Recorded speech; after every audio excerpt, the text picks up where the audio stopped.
Hello everyone. Mansad tinghikay na sad nato karon. Magahikay na sad ko ang ako adayng lutoon karon kay sari-sari. Magagisar ako sari-sari karon. Wala ni siya sago lain. Wala tay karni, wala tanan ato ra ni siyang gisahon unya.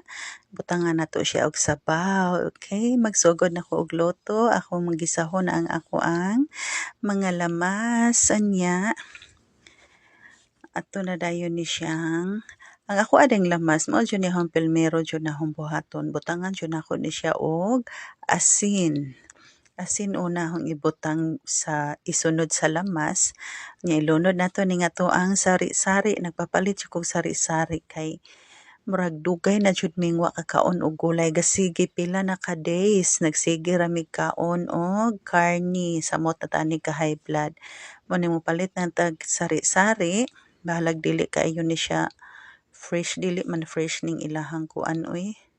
Aning uban ani pero at least naa ni siya.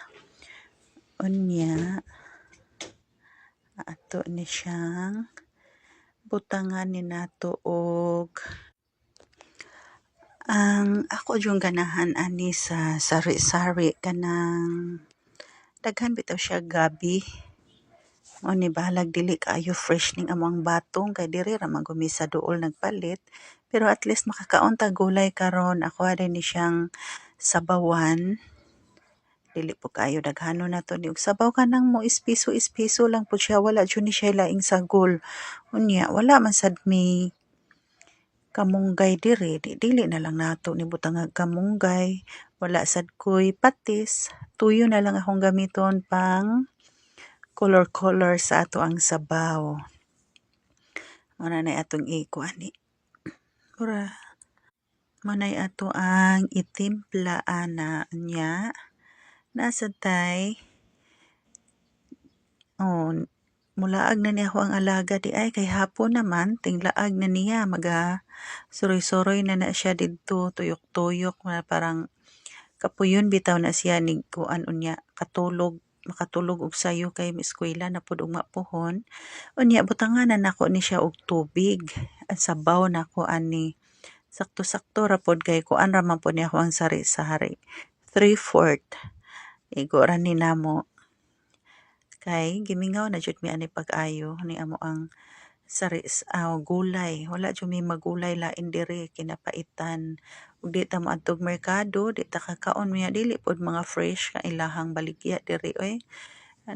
Nangunot na ning balatong ani. Ayo pa dito sa ato kay daghan patang kuan. Ako ang kamunggay diri ang gipulungan kay wa nay dahon. Ang tanglad pa jud mao'y daghan ra kayo ang tanglad na magaunsa man ni atong tanglad diri oy. Wala may kamunggay, wala iparis pero kani wala nang sugyan nako ni butangi siya og tanglad. Gipure ra jud nako siyang gisa sibuyas ug ahos mao ra jud na. Unya naluto naman to ato sa ni siyang parisa na pod ni nato siya og bulad. Perfect kaayo natong sudan ron panihapon kay naay paris bulad. Dili kaayo ni siya kanang parat murag wala jud ni siya asin ni bulara. Ambot og giunsa ni nila pagluto nga wala man jud ka parat-parat ning bulara. Mo ning ganahan mi ani mukaon. Ambot unsay ngalan aning isda wala po ko kailaan ni sa dagat baka ni or sa sapa baka aning bulara nila gikuha basta kay walay timpla sa sapa siguro ni kay wala may asin. Nya ipares nato ni kay lami man ni siya kaunon pares sa ato ang sabaw. Perfect kaayo nitong panihapon karon unya. Ang mga bata ato ra po ni siyang bahugan sa sabaw sila. Mga on man ni sila og bahugan og sabaw.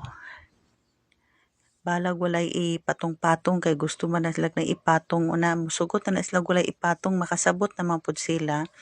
Unya apit na ni naluto na dali ra man maluto ning bulara kay kinanipisan kaayo.